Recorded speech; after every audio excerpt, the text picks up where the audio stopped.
रावलपिंडी में फैज़ाबाद से 1 किलोमीटर के फासले पर शमसाबाद के करीब मेट्रो स्टेशन के नीचे नवाज शरीफ पार्क, जिसका मौजूदा नाम इकबाल पार्क है, उसके बाहर में खड़ा हूँ। PTI के जाले कारकुनान इस वक्त बहुत जोश व खरोश से अपनी आवाज़ को इमरान खान और लॉन्ग मार्च के लिए उठा रहे हैं और अवाम के सामने रख रहे हैं। अभी हम जानते हैं, इन भाई से इनका तारफ़ करते हैं और इनसे पूछते हैं कि ये यहाँ क्यों मौजूद है। अस्सलाम वालेकुम भाईजान, हम यहाँ इसलिए मौजूद हैं कि जो हमारे ऊपर मुसल्लत है ये इम्पोर्टेड हुकूमत, ये अमरीकी बूट पॉलिसी, ये अमरीकियों के ग़ुलाम, हमें ये नामंजूर है, हमें ये बिल्कुल नामंजूर है। और दूसरी बात, ये हमारे खान पर कातलाना हमला कर चुके हैं और उसके बाद अरशद शरीफ को उसको कत्ल कर चुके हैं।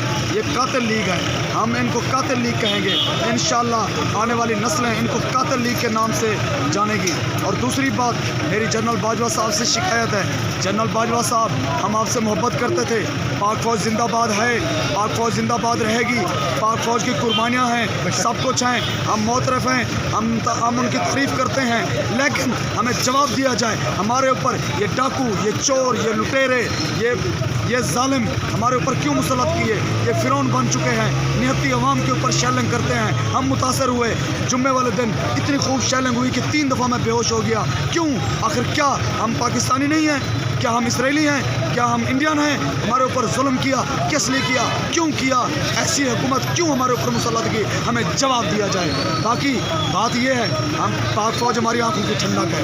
हम पाक फ़ौज जिंदाबाद का नारा लगाते हैं इसलिए कि कोई ये ना कहे कि ये पाक फ़ौज से मुखालफत करते हैं। हम कोई मुखालफत नहीं करते।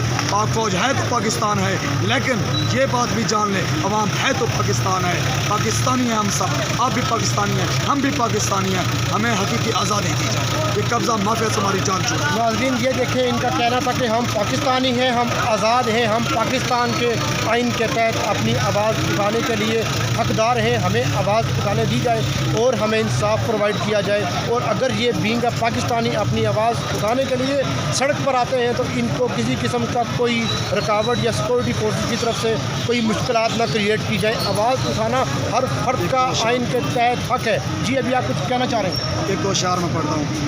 हम इंसाफ, अदालतों से इंसाफ मांगते हैं। ऐ शहर अदल कहाँ है तू? तेरा इंसाफ गलियों में बिक रहा है।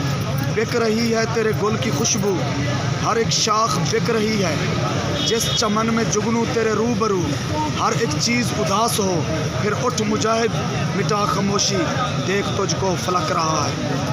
कमाल कमाल। हम जिसके लिए हम जिस वजह से इमरान खान का साथ देते हैं वो है रियासत मदीना का ख्वाब। हमारे खान ने ख्वाब देखा है कि पाकिस्तान को हम रियासत मदीना, यानी कि हम इंसाफ दिलाकर दम लेंगे। इंसाफ का बोल बाला होना चाहिए। इंसाफ होगा तो मुल्क पुरअमन होगा। इसलिए मैं एक शेर लिखा है, मेरे अल्लाह मेरे मुल्क को इस्लामी और फलाही रियासत बना दे। बहुत खून खराबा देखा है जहालत का, ये अंधेरा मिटा दे। उजड़ी हुई बस्ती से ये जुगनू दुआ करता है रब से, तेरी मखलूक पे जो करते हैं जुल्म बहुत, मेरी मिट्टी से वो फ़िरौन मिटा दे। देखिए नाज़रीन, ये वो लोग नहीं कि जो किसी किस्म के चलते फिरते धरने में आके शामिल हो गए। ये वो लोग हैं जो तैयारी करके आए हैं, अपनी अदबी और अपनी समाजी और सियासी मसरूफियात को साथ लाकर और अपने कलम से, अपनी ज़ुबान से, अपने बोल से और अपने बयान से ये शो कर रहे हैं कि ये एक तहरीक के साथ हैं और एक पार्टी की रिप्रेजेंटेशन कर रहे हैं और एक मुतहर्रिक कारकुन है। ये रात के इस 10 और 11 बजे के अंधेरे में ये अवाम को एक पैगाम दे रहे हैं कि ये जागे नहीं। इन्होंने अपनी नींदें छोड़ दी हैं। इन्होंने दिन को, बारिश को और सख्त मौसम को, सख्त सर्दी को बर्दाश्त किया। एक किसके लिए? इमरान खान के लिए, इमरान खान के लिए और पाकिस्तान के लिए, अपनी कौम के लिए और अपनी धरती माँ के लिए। नाज़रीन, देखते रहिए, आपको अपडेट करते रहेंगे तमाम लॉन्ग मार्च की अपडेट से। रावलपिंडी और इस्लामाबाद में होने वाली मुलाकात करते हैं नेक्स्ट वीडियो सेशन में। तब तक के लिए अल्लाह हाफ़िज़।